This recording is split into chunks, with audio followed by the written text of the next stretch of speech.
শুক্রবার রাতে প্রায় 100 মিটারের বেশি কংক্রিটের ঢালাই রাস্তা সহ রূপনারায়ণ নদী বাঁধ ধস নেমে নদীগর্ভে চলে যায়।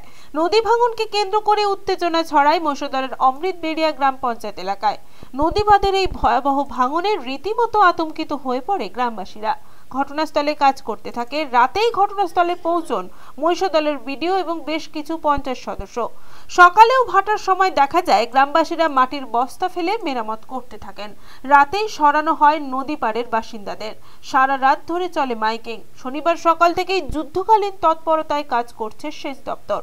শুক্রবার সকালে নদীবাঁধ কিছুটা বসে গিয়েছে।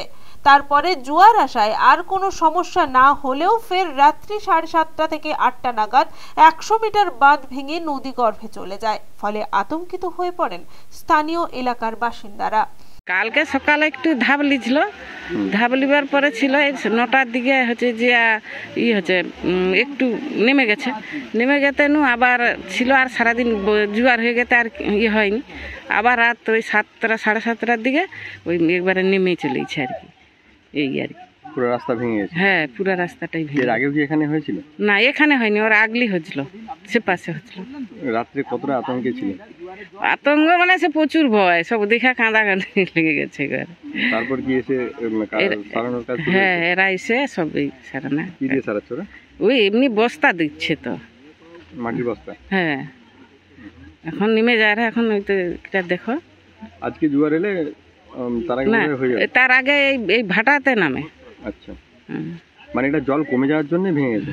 জল কমে গেলে এই উপরে ভার হয়ে যায়, নিচে গোড়ায় তলায় মাটি নেই, সেইটা নেমে চলে যায় আর কি। জলটা যদি থাকতো তাহলে না, জল ভর্তি হলে নামেনি। রূপনারায়ণ নদী বাঁধ ভেঙে যাওয়ার পরেই খবর দেওয়া হয় প্রশাসনিক আধিকারিকদের। ঘটনাস্থলে আসেন স্থানীয় বিডিও সহ অন্যান্য আধিকারিকেরা। তারপরেই দ্রুততার সঙ্গে প্রশাসন এবং স্থানীয় বাসিন্দাদের সহযোগিতায় নদী বাঁধ মেরামতির কাজ শুরু হয়েছে, এমনটাই জানালেন উপপ্রধান পরেশ চন্দ্র পানিগ্রাহী। আমি যখন বাজারের সঙ্গে সঙ্গে শুনলাম যে বাঁধ নেমে যাচ্ছে, সঙ্গে সঙ্গে এলাম, এসে দেখলাম এইরকম বিভৎস পরিস্থিতি।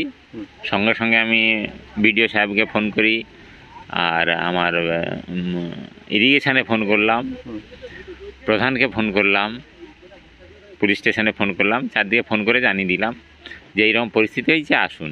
বিডিও সাহেব বললেন আমি প্রতিনিধি পাঠাচ্ছি। আমি না স্যার, আপনাকে নিজেকেই আসতে হবে, যে পরিস্থিতি হয়েছে একটা দুরন্ত পরিস্থিতি, এর উপর দাঁড়িয়ে আপনি না এলে হবে না। তো দেখলাম মোটামুটি বিডিও সাহেব এলেন এবং রাত্রেও মানে বহুরাত্রি পর্যন্ত ছিলেন। এটাই আমাদের ভালো লাগলো। সব ইরিগেশন বা পুলিশ স্টেশন সবাই এসেছে। রাত থেকেই কাজ শুরু হয়েছে? রাত থেকেই, এবার আসার পর থেকেই, ভাঙার পর থেকেই সঙ্গে সঙ্গে কাজ শুরু হয়েছে। কারণ এটা এখন মাটি বস্তায় মাটি পুরে এখন আপাতত বা যে বাঁধটা সরু বাঁধটা রয়ে গেছে সেই বাঁধটাকে মেরামতির চেষ্টা করছে, মানে জালের মধ্যে বস্তা ভরে আর কি, একটা জালে 20-25 বস্তা করে মাটি ভরে সেটা আটকে দেওয়ার ব্যবস্থা হচ্ছে। এবং ওটা যখন শুরুতে আমরা করি তখন মাটি ওই যেইটুকু আছে ওইটাকে আমরা আপাতত মাটি যাতে না ধুয়ে যায় তার জন্য আমরা পলিথিন পেপার নিয়ে এসে, অঞ্চল থেকে পলিথিন পেপার নিয়ে এসে ঘিরে দেই, যা মাটিটা আটকানোর জন্য।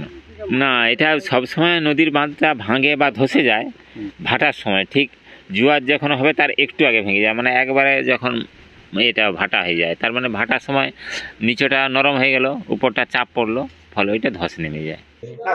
কাজ হয়েছে কিছু এর আগে, তো সেখানে কিছু ফাটল ধরা পড়েছে।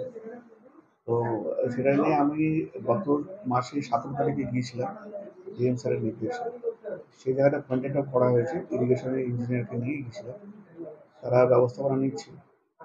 ইন যে ফাটলটা বেশি মাত্রা ধরা পড়েছে গতকাল, তো সেই হিসাবে আজকে সকালবেলা আমি গিয়েছিলাম, গিয়ে ওখান থেকেই এসডিও ইরিগেশন সাহেবের সাথে কথা হয়েছে।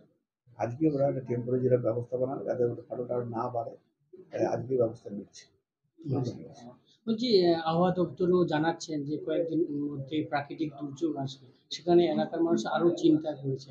সেক্ষেত্রে যুদ্ধকালীন কোনো ব্যবস্থা গ্রহণের যুদ্ধকালীন তৎপরতায় আজকে করা হচ্ছে, আজকে থেকে শুরু হচ্ছে। ব্যুরো রিপোর্ট, খবর BCBS।